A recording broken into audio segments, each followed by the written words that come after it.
Hi everybody, welcome to 5 Minute Ministries. And today's virtue is also the last one I'm going to discuss, and that is humility.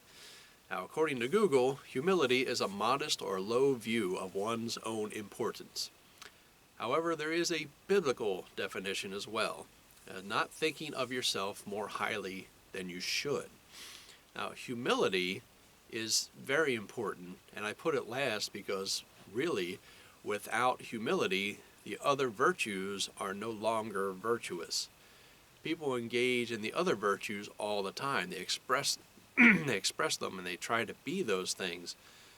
But when it comes down to it, all they do is inflate their ego with it, or they do it because they want to feel good about themselves. They don't do it for the benefit of others. And that's the idea of humility engaged with all those other virtues. Humility brings the idea that it's not about us.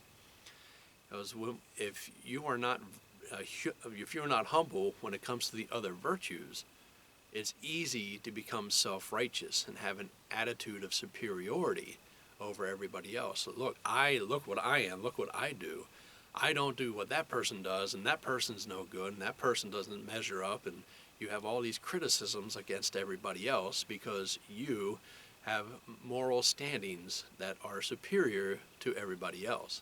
And you have no problems letting everyone else know that you have these moral standards and that you are superior.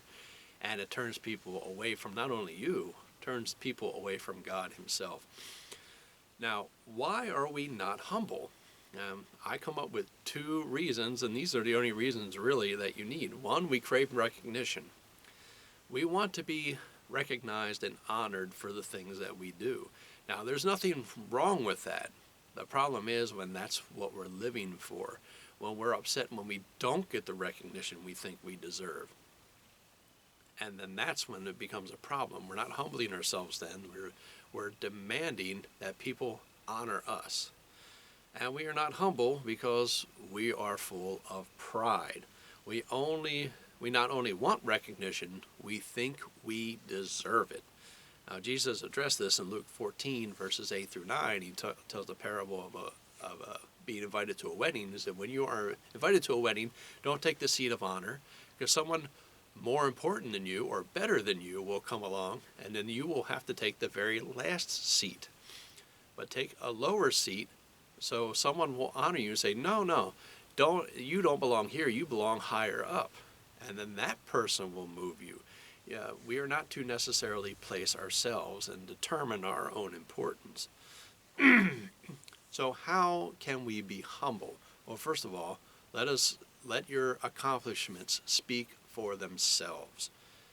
Now, if you are good at something or you do something well, people will recognize that. You don't have to tell people how good you are.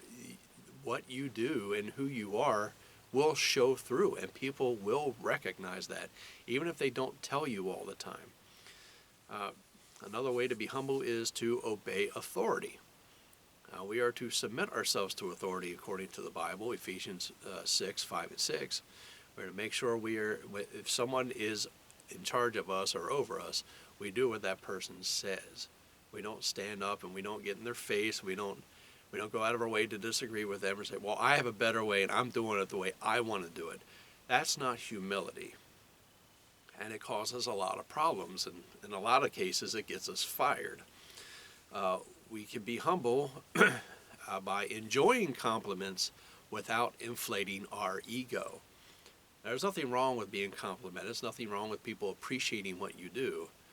But you can't carry around a big head and say, well, yeah, I am that good. I am that great. Because when you start doing that, people will not appreciate you much anymore, and the humility will go away. It becomes self-righteous or an attitude of superiority, like I said before. And we can be humble by doing everything for God's glory. Remember, it all comes from Him. Everything we do, all of our skills, all of our intelligence, whatever we have, everything comes from God. And when we work for His glory, we play for His glory, whatever we do it for His glory and not our own. And it will make sure to keep us humble. This has been 5 Minute Ministries, and I'll see you next time.